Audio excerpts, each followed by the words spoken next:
What's going on, everybody? Welcome back to another episode of The Real Junkies. I am your host, Farhan, here again with my man Vito, and it's the one y'all been waiting for, y'all. The biggest icon in the history of music, the GOAT of all musicians, argue with your mama. It's finally getting the biopic that we knew was coming all along. I've been saying this, we're getting a Michael Jackson biopic at some point. Best believe we're going to get a Prince biopic at some point. Like, certain people are just too big for you to not get a biopic of them eventually. I just hope when Prince get his shit that they fucking give us the truth, nigga. Like I want to see the skins versus blouses game. I need to see motherfucking Charlie Murphy in that bitch. Hey, look, if they give us that, then that's gonna be real authenticity right there. This gives us how can I say this? Say one of your notes that you wrote down. I heard you. This is very cookie cutter and surface level. This is like watered down. Yeah, you can tell the Jackson estate was standing next to the director when this was made. Like somebody representing the Jackson estate. Like, say if Antoine Fuqua's in the director's chair right there, it's a Jackson estate lawyer right behind him going, cut. You know you gotta take that shit out, right? Okay, Well, cool. You seen a fucking outside of Janet, I believe all the siblings were producers or they were involved in some sort. And Speaking of Janet, I'm sitting there thinking, you know, I'm like, where the fuck? I'm like, why the fuck is Janet Jackson not involved? And then I said it as soon as I asked the question. I said, she don't need the money. Janet Jackson is the biggest Jackson outside of Mike. There, and it's no comparison by far. It's like Michael up here, Janet, and then the rest of them niggas. If you drop like 10 stories, nigga, you dropped 10 stories. I read they said, you know, she opted out. She didn't want to be referenced in the movie at all. And part of me was like, okay, you know, questioning because we don't know until fucking a documentary come out and she like, this is why I didn't do it. I'm gonna assume it's because it wasn't, like you said, they watered it down. They took away a lot of stuff. One of my biggest critiques, man, Joe Jackson was beating the shit out of them kids. You get maybe one scene and another scene suggesting that. He got a whooping. And it was he whooped, and his pants was on, so jeans. Yeah. He got a whooping, and then the rest of it, the nigga was just mean. He was mean. Yeah. And like one point, like Mike was like, Joe will never stop. we'll never stop him. And I leaned over my sister. I said, they talking about this nigga like he Thanos, dog. Like, bro. Every character in this movie treated him like that, though. They treated this nigga like he was the real final boss in the video game. Nigga that worked at the record label, his agent, and again, we all know Michael Jackson's story for the most part. You know, we know a lot about his life, and we know a lot of what happened. There are some people that don't know. You know, my little brother is fucking 10. He loved Michael Jackson. It's crazy that you can even say that, like that people aren't aware. Like that just blows my mind. He's 10. We're old. And he loved Michael Jackson music. He don't know shit about Michael Jackson. So he go see this movie. I'm like, okay, you know. He don't know that they was getting the shit beat out of him. To some people, this gonna be new information for sure. We gonna go ahead and get into this trailer real quick, and then I'll come back with our full thoughts on Michael, the film, and whether or not it lived up to what we were hoping for. That they say it spanned fucking 4 decades, and it did more like breezed through them. It wasn't even full 4 though. It was 2. They started the story in the 60s. Just have all these songs in my head. That voice, dog. How to get them out. You wanna stay alive, better do what you can. So beat it, just beat it. I love you. Don't stop till you get it. I'm just getting started. I said you wanna be starting something. Got to be starting something. This is what I was put on earth to do. And mother always told me. I knew you were different the moment you were born. You let your light shine into the world. And I know people told Michael Jackson that, but I feel like they was glazing him in the movie. You are the greatest of all time.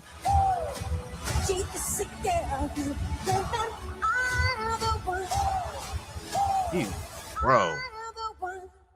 I can't get over how much he looks exactly like him. Like that So is so the reason I mentioned the 4 decades part, and again they only focused on about 20 years. Because this movie, and I'm gonna give you one spoiler. There's going to be a sequel. Okay. well, that ain't really a spoiler because I they've didn't know if it been was because announcing that. I thought They I and was I gonna think see some shit in the movie, you know. yeah, no, And I mean like because I think Jafar, I think say that they're planning on doing a okay, second part to this. Yeah. I hope that they're still filming and they were filmed it as once, like at the same time, and like they're just editing the shit now because like, I didn't know that it was gonna be its second part. So Hmm. I'm like, okay, they really gonna do a lot in this 2.5 hours? Are they gonna focus on? Because there was a TV movie before, right? There was, yes. Okay, so we see about the upcoming of the Jacksons and Michael and all that, Hmm. because any Jackson story, Michael's the focus of. I mean, it Yeah, just it's is, like you know? why who else would it be They exactly? they had a group, and then he fucking took off. He's the original Beyonce, okay? That's one way Destiny's of putting it. Child, and then be like Beyonce. Yeah, There are people yeah. that don't know what the fuck Destiny's Child is, Which is so crazy to me. crazy. But stop making me feel old, nigga. Damn. Like shit. But when I seen the tagline on TikTok, because that's what I think it was a trailer on TikTok, it said 4 decades. I'm like, okay, well, that's not 4 decades. And I get that you planned on making this 2 movies or 3 movies, Hmm. however many movies you think you Hmm. plan. Don't make the one tagline for all of these movies that aren't out yet. 4 decades of entertainment history story, whatever it was. Yeah. It's misleading and it's dumb, stupid. That's not the movie. Like I said, the movie focuses on about I don't even want to say really two decades. Damn near. It's like the end of It's the like two and a 60s and half then late decades. 80s. Yeah, the late Yeah. 80s. It's like 2.5 decades, but they really focus on the 80s heavy. Or Yes. That's where the most of late this movie 70s, is. early 80s. And there are still things that are cut out in this movie because again, people did not want to be in a movie for whatever reason. I seen a picture where they had him as Jafar dressed up as from the Wiz, the lion, right? Mm. I never watched Oh, the Wiz. yeah, I yeah. never watched the Wiz. It scared the shit out of me as a kid. Really? Yeah. Okay. We'll have to Uh, unpack that. so they have they had a picture of it on a wall behind Home and Domingo. Yeah. And then they're like, oh, they also had footage of someone who played Diana Ross. She was casted, but it was taken out. So for Hmm. whatever reason, Diana Ross pulled out of this story. Again, that's a whole controversy around Diana and Michael that niggas been assuming for years. So I don't know what the reason. I really need to know why these people weren't involved, especially Janet, because from everything I've seen, Janet was the Latoya. Okay. So Latoya Yeah. in this movie was like Michael's only friend. That's the only Hmm. sibling he really talked to. And Hmm. from what I know, that was Janet. So I ain't gonna lie, the Janet not being in here, and granted, I understand if she in real life said I don't want to be a part of it, not really much the production has in terms of control over that. You just can't have her. But you felt that she wasn't in this movie. yeah, Like at least I did. Like it was very noticeable. Like y'all just completely erased when a very Latoya kept important. popping up, Yes, look, that's really what made it so obvious. When Latoya kept look, popping up and there was no Janet, it's look, like this is too. Like I feel like there's a presence here that's yeah, not there look, that should be. Latoya missing for the longest part was a joke. It's like that's like the missing Jackson. Oh, Latoya. Yeah, yeah. If you go back and watch some of these sketch comedy shows, it's a reoccurring joke. Yeah, yeah, facts. To your point of just generally this film, kind of going back to a point I referenced earlier, it being so cookie cutter and surface level and just kind of bland, like and don't get me wrong, before I get into this, I just want to say I did like this movie. Like, because of the way I'm about to speak about it, about to come across like I That's hated this how. shit. I But didn't. that But like I did like this movie. I just want to say that. I did like this movie. I had a great time with this. And if you are mhm. a Michael Jackson fan, you're gonna have this movie's fun. It's I a liked it fun as a time. fan of Yes, Michael it's Jackson. I entertaining. like the movie, Yes, but it's that's as far as entertaining. my likeness goes. It's because I'm a Yes. fan. Yes, it's entertaining. And even outside of that, right? Like this is an entertaining movie. This is a movie you go and have a good time with. But if you're someone who understands the story of Michael Jackson, and when you start to compare this to other biopics, this starts to feel very watered down and it starts to feel like it doesn't really deliver Mhm. on what you would want of a biopic, especially for a star of this magnitude, right? After I watched Ray, I felt like I got a full view of Ray Charles. After watching Get On Up, I felt like I got a full view of James Brown. After watching Straight Outta Compton, I felt like I got a full view of NWA. I did not feel like I got a full view of No, Michael Jackson not at all. watching NWA. Even up into the 80s. Yes, like at all. Like there was no point. This movie felt like this, you know what this movie felt like? You know how like a lot of old school like rappers and R&B artists have like their albums and then they'll have like a greatest hits album. And it's just like No. it's just like it's like all their biggest hits. It doesn't flow as a project because these songs aren't meant to be on the same project together. It's just all their greatest hits from their career. So You know what I'm saying? That's what this movie feels like. This that's feels one like of the points I wanted to make. This movie Yes. felt like so me and you talked I think last week, and I said I don't think this should have been a movie because how are they gonna fit all of Michael Jackson's life into one movie? I don't think they can fit all of Michael Jackson's life into two movies. I said before, and I believe now that this should have been a fucking 6, 7-part, 8-part not documentary, but biopic on HBO or one of those channels. And I feel like that would have suited his story a lot more. It would have been able to tell it a lot better, more linear because this story it doesn't feel like a singular story. So like exactly like you just said, it feels like it's a greatest hits. Yeah. It feels like there's a story here, and they go from this part to this part to this part. Story here, story here, story there. Just checking boxes. It feels like an anthology series of the same person. You know, it's not. You know, and for those of you that don't know what anthology series is, it's just a series of a bunch of different stories. But the stories in this movie does not, or the way that the story is told, it doesn't feel linear. It feels very out of place. One scene does not connect to the next scene. And that bothered me so much while watching this movie because, like you said, there's so much history, um, in the Jacksons and with Michael Jackson. Again, we understand that this is a Michael Jackson biopic, but Michael Jackson did not start by being Michael Jackson. He started by being a member of the Jackson 5. He started by being signed to Motown and having hits with Motown and different celebrities and artists from Motown. We have none of that. You know, there's a brief section It's of them glossed being the over. Jackson 5. It's real glossed over. But I just wanted to touch on that because that was one of the points that one of the issues I had with the movie was it just did not feel like a I don't want to say complete story because we know the story isn't complete, but even with what we got, it just did not feel connected. It felt very disconnected. Yeah, no, I'm with you on that. And like I said, because I feel like I have to keep reiterating this. I don't dislike this. Right. I like it was fun, it was entertaining. Yes. I will say this, as someone who never had the pleasure of going to a Michael Jackson concert in person, this movie felt like the closest you could possibly get to that, to having that experience for real. Like, all the concert scenes, I was like, the way they shot this, Jafar looking exactly like him, the movements, the camera angles, the audio, the song choice, everything. I was like, it feels like I'm at a Michael Jackson concert right now. I love how they use camera angles to try to like put you in the crowd almost and kind of give you the crowd's perspective and kind of you can just see different angles of like if you were looking at the stage, almost if you were actually there. I love the way they shot that. That to me was like some of the best parts of this. That and the performances are the best parts to me. Coleman Domingo, like, bro, he was perfect casting. If there's going to Perfect be casting as Joe Oscar Jackson. nominations, Coleman Domingo and That's it. No, that's it. Jafar That's it. Jackson. An Oscar nomination? It doesn't matter how good he acted, bro. That nigga was Michael Jackson.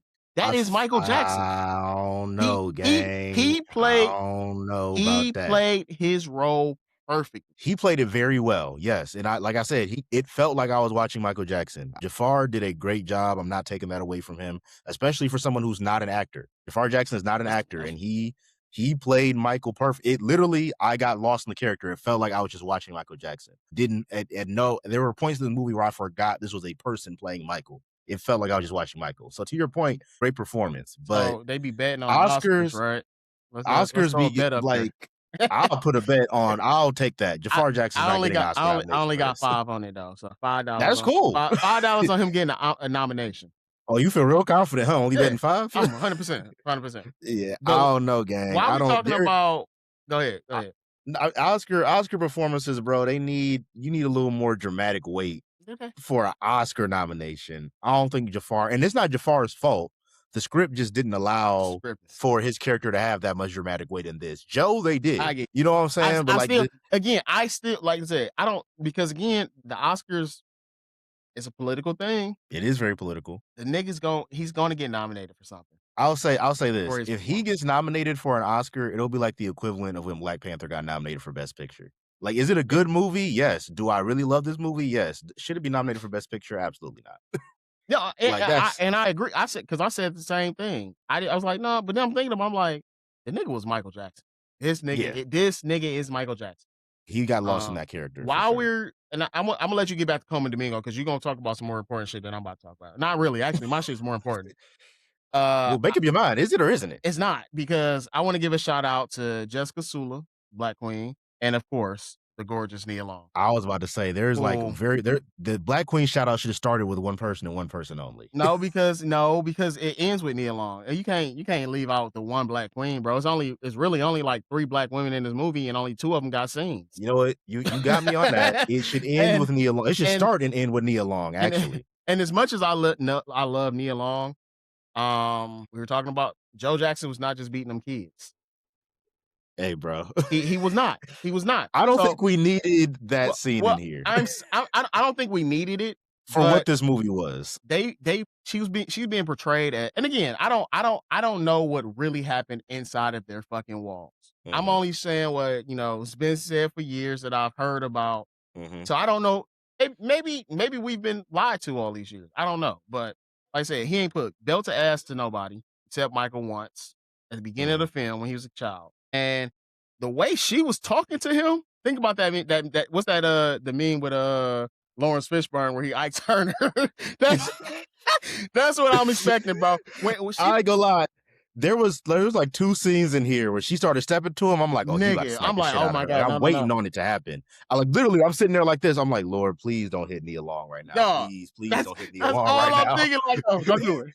I'm like, please don't smack the shit out of Nia Long. Please, I did not come here to see that. And it never happened. So like, we're saying like the abuse was heavily implied, but like it really wasn't. Like, not for real. There was no kids like hiding from this nigga. Like there was no Nia Long. Like when the nigga moved too fast. Even that would have been like because I get it, right? Like this is a mainstream Michael Jackson movie, and Michael Jackson was a very complicated person. With a very complicated childhood, all of that. So you want to kind of balance it out with telling a truthful story, but also realizing you're trying to sell a Michael Jackson movie to a mainstream audience. It has to be a feel-good movie.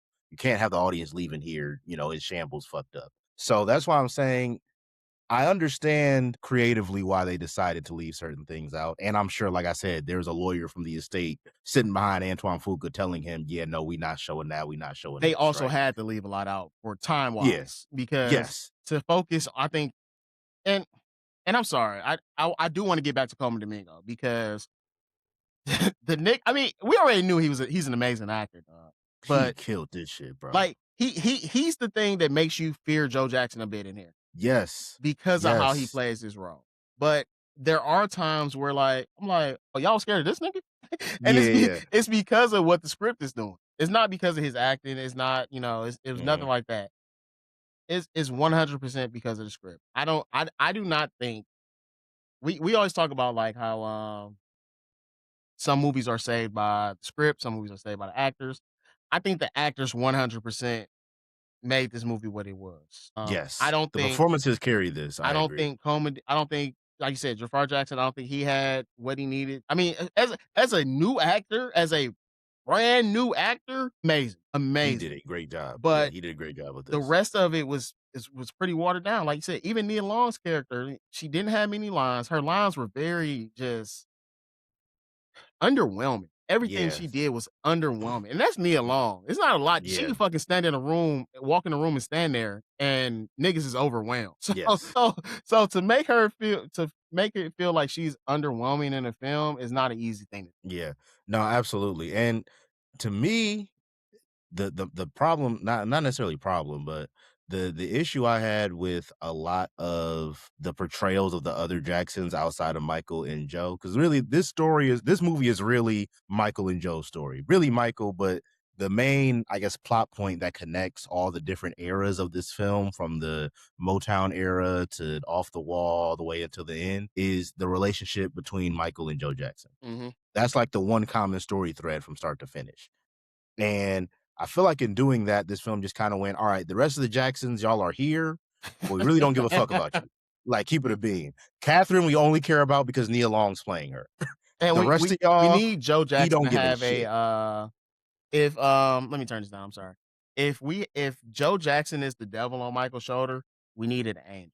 Yes, and that's basically what Catherine Johnson. That's basically what she was. She was I don't want to say therapist, but she was somebody he can confide to. She was one of the people he can confide to. Yes, yeah, absolutely. And I think that helped make her character a little bit more relevant and carry a little more weight because of how important she was to Michael. And they had some cool scenes together. There's like several scenes of them having like, mother-son bonding time in here, watching, old movies, eating snacks all over the place. Cool, right? But the Jackson 5, like those scenes, bro, there was like so many scenes where I'm sitting there, I'm like, okay, who's who? Who's Tito? Who's like, I didn't know they spent no time with them. Like they were, I don't even want to say they were side characters or background characters. They were damn near like extras. The only thing we know is that Jermaine stayed at Motown. Bro, that's the only depth any of the other Jackson 5 had in this movie. I think I recognize who was playing Jermaine because of the hair. Because he's the one that always had his hair that's the only reason I realized who Jermaine was. Yeah, other than that, I'm like, who the fuck is Marlon? Who the fuck is Tito? Who the fuck? We just didn't know. Barry Gordy has one scene in here. Literally one scene. That's it. Like he quick in and out. Quincy had what, 2? Quincy had like 2 or 3 scenes. That was it. Like that, and that's what I'm saying, where we are talking about people who were like very vital in the career of Michael Jackson, who were like, they were just like stopgaps in this movie. Oh, did you see like, Gladys Knight? It felt like this movie. Gladys Knight was in this movie? Exactly, nigga. Hold on, I could be tripping. When they went on stage, that was her leaving off stage. Oh, okay, yes. That's crazy. Because, like, why the fuck did I have to sit here and really rack my brain on, like, Gladys Knight was in this movie? That should be something that I should remember vividly. And that is 100% a script issue. That's a director issue. And he's made some fucking fire movies, dog. Here's why I'm going to give Antoine Fuqua a little bit of a pass on this movie. I'm going to give him a little bit of a pass because I think he made the best movie with what he had to work with. With the producers and the Jacksons. Oh. Bro, the producers of this movie are the other members of the Jackson 5 and Michael's manager, who was played by Miles Teller in this. So what do you think I'm pretty sure, because really any biopic where the estate handles the majority of the rights and what can and can't be put in a movie, typically this is the result, right? So like, I'm not going to get mad at Antoine Fuqua for being restricted in what he could and couldn't put on screen. There was actually, I read a report earlier today where the third act of this movie was supposed to be totally different. Like Antoine Fuqua's original vision of this movie is not necessarily what we got. Well, I told you there's supposed to be a scene about the Wiz in here because that came out before his first album. Yeah, you know what I'm saying? Like, I don't think, and I'm not, look, if the Jackson estate wants their family member portrayed a certain way, who am I to tell them they're wrong? But I think you're compromising the quality of the film when you do that, when you're telling creatives, screenwriters, directors, here's how we want this person portrayed, and any deviation of this is unacceptable. It's like, well, Michael was a more complex person than that. I think the most depth this movie had, outside of the relationship between him and Joe, was how they kind of subtly showed you how isolated and alone he was, despite being the most famous person in the world. He's the most famous person on the planet. He's selling out arenas left and right, and he's extremely isolated and lonely. I thought that was a very complex juxtaposition. I don't think it was subtle. I think it was very in your face about it, but it showed because he didn't get a chance to grow up as a regular kid. Exactly. When they started making music and when they got put on, Niggas knew the Jacksons, and he was the front man. So he was the person everybody's coming to see for the most part. And then as he got older, we kept seeing it. He couldn't go anywhere. They were delivering 2 mail trucks, and then they were the mail trucks that deliver mail from other places. It was 3 of those delivering mail to their house every day. There were crowds of people outside his house. And I think at one point he does say that. He said something like, he was talking to his mom. He's like, I'm not like, I don't have any friends. I'm not like other kids. Because she was basically, he had a conversation with his mom. She was like, I would really love for you to have, because all his friends are his pets, the rat, the fucking monkey, the giraffe, whatever the fuck else this nigga had. Bubbles. And Bubbles, the fact that Bubbles is in this movie and Janet Jackson isn't, I'm not even gonna go on that rant. I just want to say though, Bubbles is still alive, which is crazy. Shout out to Bubbles. Shout out to Bubbles. Shout out to That's Bubbles. always been a weird thing to me, bro. When I grew up and I found out Michael Jackson had a fucking chimp, a pet chimp. Yeah, he's in the fucking game, the Moonwalker game on Sega Genesis. You might be a little too young for that, but yeah, you might have aged yourself on that one. Sega Genesis game. When I tell you, bro, and I'm gonna get back on track, real talk, dog. It was Moonwalker was based on the Smooth Criminal video. Okay. But it was multiple levels, and you have to save a little girl, like a little cheerleader thing. She gets kidnapped or something like that. And Michael Jackson has powers, like Moonwalker powers. So, like, one of the moves in it is he does the little spin thing, and then he throws his hand out, and the niggas, everybody that's over here just falls down. It's like it's like Streets of Rage. It's a side scroller. Again, it's on Sega Genesis. Okay, It was fire, dog. Oh my God. A Michael Jackson side scroller. I might have to look into that actually. Please. I ain't gonna lie, that do sound heat. I feel like I've probably seen gameplay from that because what you're saying sounds familiar.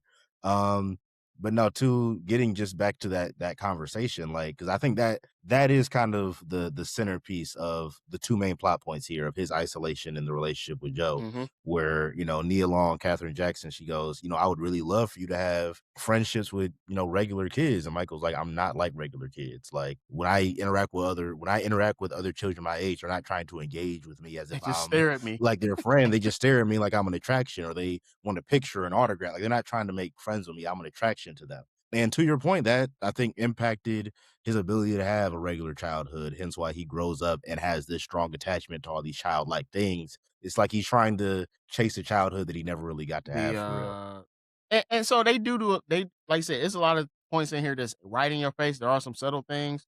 The Peter Pan thing, they reference that shit a lot. So at first it's subtle, but then you're like, oh, okay, that is a lot. They make a lot of Neverland references for sure. There is one subtle hint that one subtle thing they throw in there, and it's after his Pepsi accident, and he's in a hospital, and he tells the doctor like, I don't want any painkillers. I don't want to be under anything.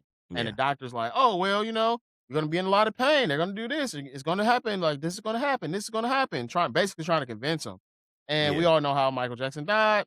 Or because some people say it was don't have the Illuminati shutting our podcast down. I'm just saying, some people said it was suicide. Some people saying it was assisted suicide. Some people saying he was murdered by the doctor.